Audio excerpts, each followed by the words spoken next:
questions. Harley, what do you think of this Joseph Kony debacle? Well, if you haven't seen the Kony 2012 video on YouTube, it's got like 44 million views in like a couple of days, going nuts. And I think it's great that we are using things like YouTube and Facebook and Twitter to get a message out there. And it's an empowering message. But what I feel is that it's a bit of a distraction. And I'm not saying anything that's going on over there is good. I'm saying that we've had like 1,000 people possibly killed by this group in the last year. When in Iraq we've had over 1 million casualties since we've had our troops in Iraq. We've had over 1 million deaths. So we've got 1,000 versus 1 million, and it took how many years did it take for us to get all the troops out of Iraq? It's just, I think it's a bit of a distraction. It's almost like us in the West, in Australia, US, and Europe. We sort of like look how good we are to the rest of the world. We like say we'll come and fix your problems.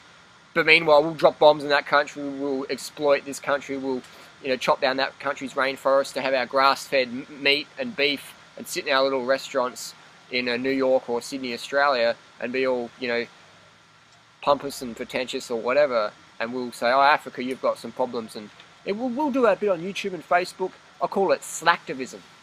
And I think it's great, like I said before, we're getting the message out there, but let's look at some real causes, some real issues. Just thinking you can share some Twitter feed and think, oh, I've done my work for the day, saving the planet. And it's like, you're doing good, but it's a pretty small little step. What you put in your mouth's a bigger step. Cutting down the forests. What's happening to all the forests in the Congo? Like we need the forests, we need the trees. People are cutting them down to grow grass-fed beef in the Congo or in Peru, in Uruguay, cutting down the Amazon so you can have your grass-fed meat. We're doing all this crazy stuff. We're dropping bombs on Iraq so you can drive your SUV to work when you can just ride your bicycle to work or whatever. So we've got all this distraction out there, and in my opinion, this Joseph Kony thing is just another distraction from what we could be doing regarding our diet or how we treat each other in our neighbourhood. Let's clean up our own neighbourhood before we worry too much about what's going on over there.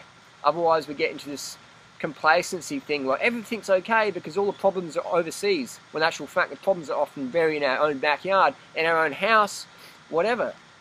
So that's my opinion on this thing. Like I said, I think it's great that people are starting to use these social networking things for a better cause rather than just making some silly video about nothing. So I think it's great that we're using this, and it's a good sign that things are getting better. My only criticism is I think we should focus on bigger issues versus a small thing. It's like worrying about, someone spilt a bit of tea on your foot and you're flying in an aeroplane, but actually the aeroplane's about to crash. And you're like, look at this tea, Twitter, look at this tea I spilled on my... Someone, you're twittering on a plane, someone just spilled tea on my foot, yet if you look out the window, we're about to hit a big mountain. So I think we've got to focus on bigger issues like cutting down the rainforest to grow cows to feed fat people, when over 27,000 children die every day under age 5 from starvation. So we've got 1,000 people massacred in the last year from the Kony thing.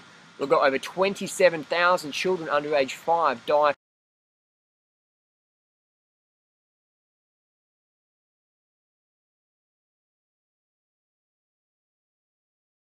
starvation. And that's just, I had to double check that because I was like, oh, that must be per year. And I'm like, fuck, that's per day? 27,000 kids per day because they don't have enough food, because we get all the grain and feed it to our livestock, so we're going to have our farmed fish and our meat and chickens and shit like that. And then we cut down more forests so we have the grass-fed animals, so it takes even more room. It's crazy shit. So we've got to look at our diet first. If you want to save kids, go vegan. Definitely, man, go vegan. So thanks for watching. Keep up the support. Instead of being a slacktivist, be an activist. Change what you put in your mouth. Change your community. And from then on, we change the planet.